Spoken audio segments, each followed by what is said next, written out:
My soon-to-be ex-best friend and I have been friends since middle school. We know everything about each other, our families are basically one big family now. You get the idea. Like I said, we tell each other everything.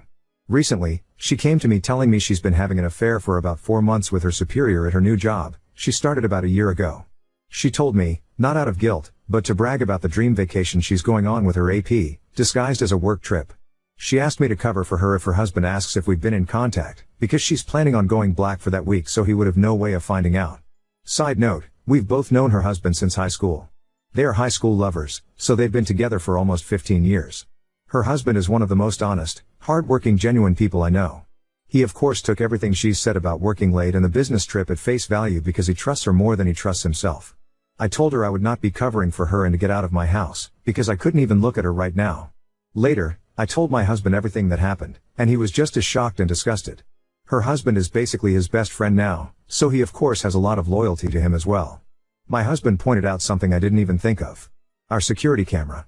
It caught everything. We plan on going to her husband tonight with the proof.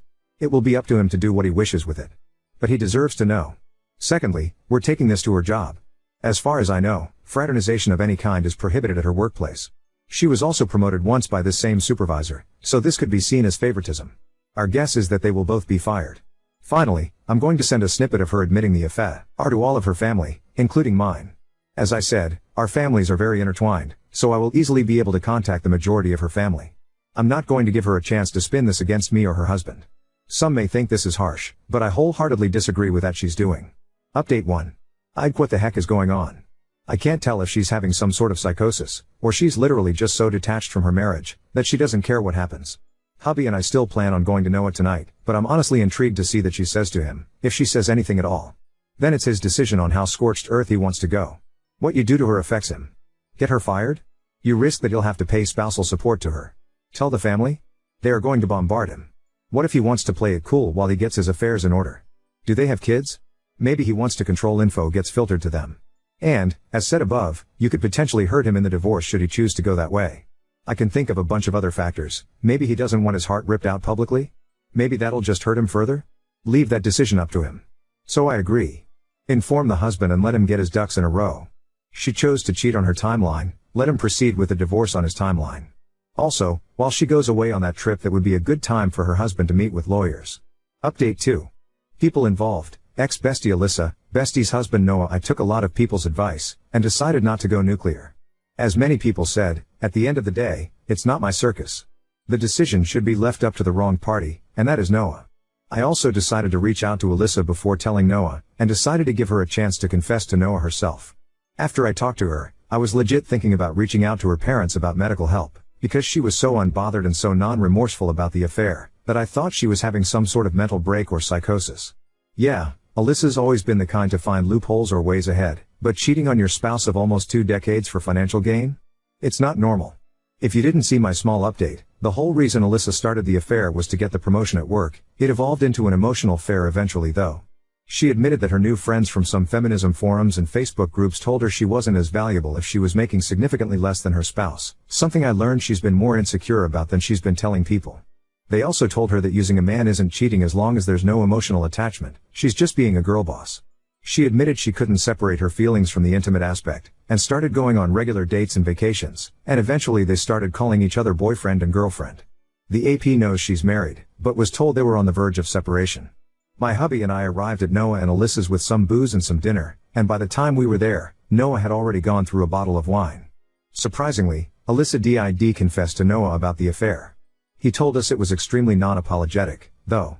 She sat him down, and told him that she wasn't going on a business trip this week, she was going on a vacation with her boyfriend. Noah, being the clueless and loyal person he is, thought he meant to say husband, and was so excited. He asked if they're going to Italy like that planned for, and Alyssa just stared at him. She repeated with my boyfriend. It took a few minutes, but it finally sunk in. He told us it wasn't pretty after that, and said he embarrassingly got on his knees and begged her to fix everything. She yelled for a bit but then just stonewalled him again. She was already packed to leave, and just left him there sobbing. She turned off her location, which both Noah and I were a part of her family on the app, and we have no idea where she went. We assumed she went to her AP's house, because if she had gone home with 2 suitcases, her mother would have reached out to Noah immediately. She sees him as a son. We sat down with Noah, and said we had video and audio proof of Alyssa exposing and explaining the affair, and we will send them to him in case he needs them. I explained to him, that in a moment of blind rage, I was planning on going scorched earth and telling everyone, but once I calmed down and looked at this rationally, I realized that wasn't the right thing to do. The only person going full nuclear would hurt was him, because Alyssa obviously doesn't care anymore. As I suspected, the idea of reconciliation is still on his mind, but he doesn't see it happening. In order to reconcile, both parties must admit fault and want to reconcile. Alyssa clearly doesn't.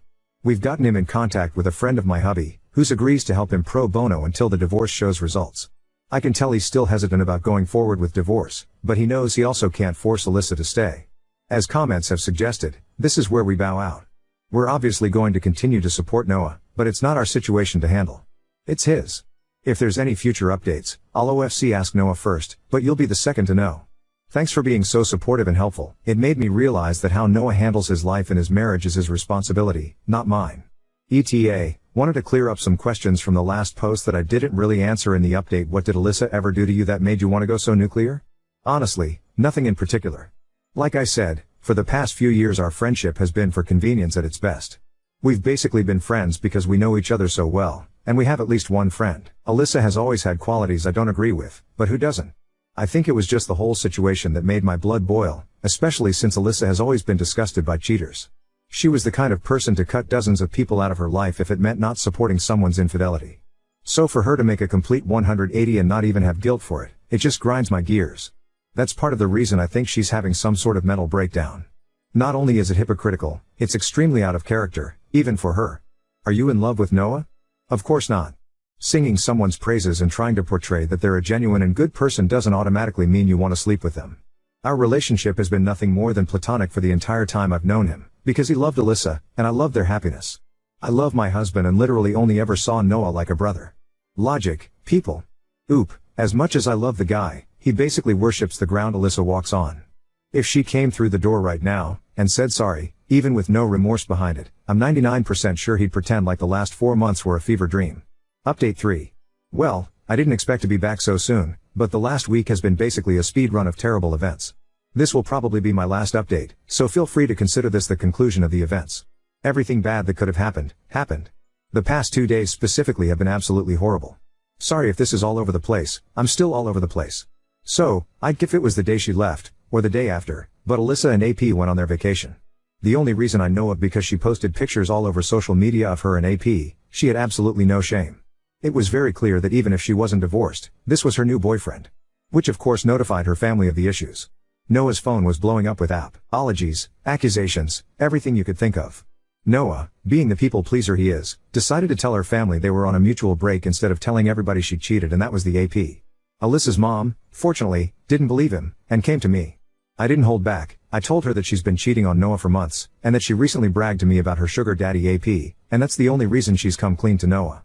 Alyssa's mom then dropped a bomb on me that even I didn't know. Alyssa is a serial cheater. Her mom said in high school, Alyssa would bring boys home under the guise of school projects or sports-related things, but she caught Alyssa kissing 2 different boys. Keep in mind, she was dating Noah all this time. She said she didn't think much of it, and just chalked it up to being a crazy hormonal teenager. She also said she never expected her to marry her high school boyfriend, and by the time they were married, she figured Alyssa had stopped doing all this stuff. Neither her nor I have no idea if she's done anything like that since high school through to the present, but I'm not interested in digging further into it. This just explains why Alyssa was just so nonchalant about cheating, because apparently she has just always done it. I'm guessing her girl boss friends awoke something inside her, and she remembered how easily and nonchalantly she would cheat, and it inspired to just do it again? I don't know. I'll be honest, I kind of yelled at her mother, something I'm not proud of. Like I've said in previous posts, Alyssa's mom is basically my mom, so formalities and everything aren't something I think about when I talk to her. So I freaked out and told her she set Noah up for this kind of life, when he could have found somebody 10 times better. She took it like a champ, and just let me vent until I was calm again. I apologized for yelling, but calmly said you and I both know Noah deserved better. You should have said something before he got married to her. She agreed, but said it's too late now to focus on that, and that the real issue at this time was supporting Noah. I told her if she wanted to support Noah, she could have told him his fiancée was a cheater 10 years ago, and hung up on her. I've since talked to her, we're fine, but I was just mad at her in the moment. Next thing that happened was that the photos got back to a colleague, and both of them were out of job before their vacation was even over. As I assumed, Their workplace was extremely upset, and did consider Alyssa getting the promotion favoritism, and they were both let go. Noah told me there was at least 3 HR complaints about them, so it was a no-brainer. Of course, the beautiful relationship Alyssa and her AP had turned sour as soon as he learned he was let go from his 6-figure job because of her. He was so pissed, he even cancelled Alyssa's plane ticket home out of spite, and planned to leave her stranded there. This is where all of you will be disappointed, and so am I, but Noah immediately forgave her, bought her a ticket, and moved her back in. She told him it was just a huge mistake, and seeing how her AP treated her made her realize what she could have lost. It's obviously all BS to me and hubby, but you already know Noah ate that shit up. He's told us that he's urging her to go to couples counseling, but OFC it's not an ultimatum, so basically she just got to have her cake and eat it with no consequences. We told Noah previously, and reminded him, that if he decided to take Alyssa back, we'd be going at the very least low contact. We kept to our word, and have completely blocked Alyssa, and have Noah unblocked, but don't plan to engage in small talk to invitations to stuff. We refuse to be like him and just act like this never happened, because that's not normal. He understood, but told us he has to stand by the vows he made to his wife, which we both understand to an extent, and wished him well. So why, EP, Alyssa got to sleep with another man, go on a nice vacation, lose her job, and still gets a bed and a husband to come home to. All's well that ends well? Edek, how to feel about this? Like if they want to live their fucked up broken marriage life, that's their choice. I'm not even mad anymore, just drained. I'm almost glad it's over now, because I don't know if I could deal with this for months on end. I knew this was going to happen eventually, it's just who Noah is, but it feels just as idiotic as it sounds. I'd come just rambling at this point. I'm glad we decided to step back, because honestly, both of them have very clear psychological issues that needs to be addressed with a professional, but neither of them will ever do that. I'd rather be rid of people like this. Sorry if I'm being blunt or mean, but at the end of the day, both of them have issues I didn't sign up to deal with. Now on to second story.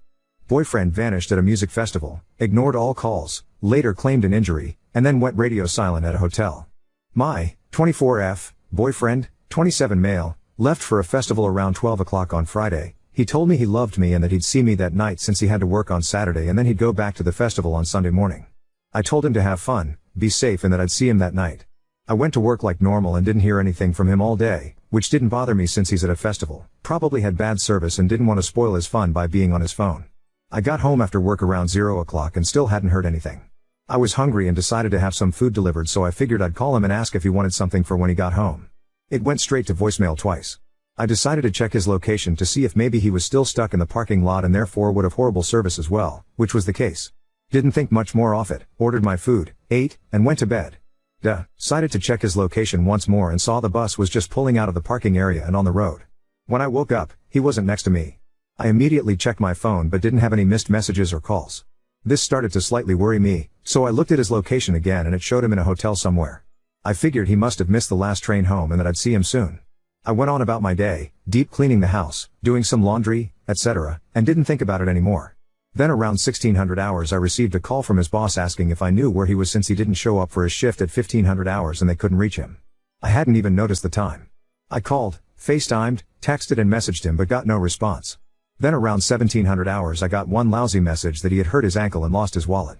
I asked what happened, if he was okay, why he didn't come home, why he didn't let me know, he was going to a hotel, why he was ignoring his boss and I, when he was coming home and who he was with. None of our friends went to the festival, he went alone. It's now Sunday and he still hasn't responded nor come home. He turned his location settings off yesterday around the same time he sent that text to me. I have this really bad feeling like something is off. This is very out of character for him. We've been together for 6 years and he's never done anything remotely like this. I'm worried, I'm angry, and I feel like he's hiding something. I know he didn't plan on going to a hotel, he didn't bring a change of clothes or packed a bag. He just went for a day, planning to come back that night. Update 1. When I posted yesterday morning I was beside myself with worry, and I had already taken quite a few steps to find him, which included calling friends and family. Many people told me I was probably overreacting and he was just having fun. But it didn't sit right with me, so when coming to Reddit I was just hoping for a FU people telling me I hadn't lost my mind. When calling the hotel, they initially informed me that they couldn't give any information about guests due to the privacy law in my country. The police weren't of any help either, telling me that I should contact them again if he hadn't come home by Tuesday morning. I spoke to the management of the festival, who could confirm he scanned his ticket at the entrance on Friday. However, they work with wristbands, so there was no way for them to check if my boyfriend also came on Saturday and Sunday. With the hotel, the festival and the police being quite dismissive, I turned to Reddit. I didn't include all these details in my original post, since I didn't want the post to get too long and I figured I could just add information by responding to all of you. That worked fine until we got to 100 plus reactions, and then 1000 plus and even 5000 plus, which is absolutely crazy to me. Honestly, I can't thank you enough. Your responses really helped me through this and confirmed that the chance of something bad having happened was way bigger than him just having fun. After calling the hotel again and pleading with the manager of the hotel for quite a while, they were able to inform me that there hadn't been a reservation under his name.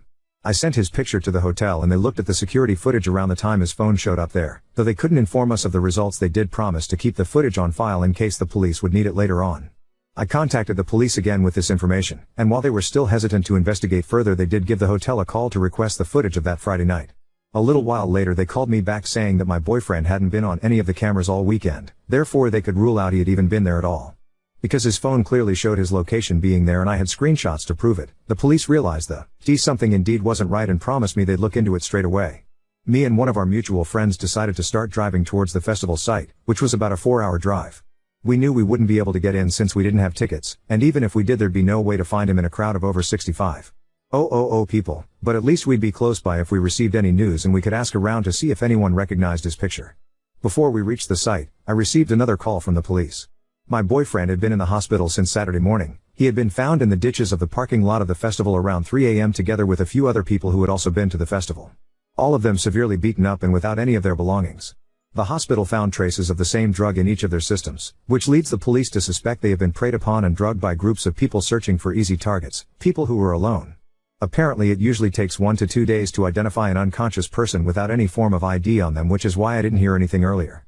The police are investigating further and will let us know when they found who's responsible. We already confirmed that we want to press charges. My boyfriend is okay now, and he's expected to make a smooth recovery. He broke his collarbone and his wrist, is covered in bruises and cuts and has a light concussion. He came by very late Sunday night. Unfortunately, or luckily, he doesn't have any memories of the incident or the events that happened right before. I'm feeling so relieved and happy that we found him and he's safe, yet so incredibly angry at the people who did this to him and the others that had been found. You always hear horror stories about things like this, but you never expect it can happen to you. I'm sorry I didn't update any earlier, but as you might be able to imagine, it wasn't the first thing on my mind these last 24 hours. I'll try to answer a few more questions today should any of you still have some, and then I'll leave this be. Dear Redditors, thank you again for everything from the bottom of my heart. _comments by Oop, hi there, thanks for being so thorough and voicing your concern with the truthfulness of these events. I'm not here trying to prove anything to anyone, but I expect more people will have questions like yours. 1. Where I live, there's no point in calling hospitals. I'm listed as his emergency contact, so if they know he's there, they'll let me know. If they don't know the identity of someone in the hospital, they can't give any information due to the privacy laws and everything has to go through the police. 2. Not sure how they got his passcode, could have hacked the phone or could have seen him typing it in. 3. The hospital would have definitely reported this to the police immediately. But it's possible I called the police already before they received the notification from the hospital. It's also possible I called the jurisdiction that wasn't yet aware of the incident, since every city has their own police station. 4. My boyfriend wasn't in a coma, but they kept him sedated due to his injuries. He came by on Sunday night, but by that point we'd luckily already found him. 5. Simply having footage of the hotel isn't enough to identify a group of people. They can piece together a timeline based on our stories, but that's not a completed investigation. I may have worded it wrong though, English isn't my first language. 6. Your guess on that is as good as mine.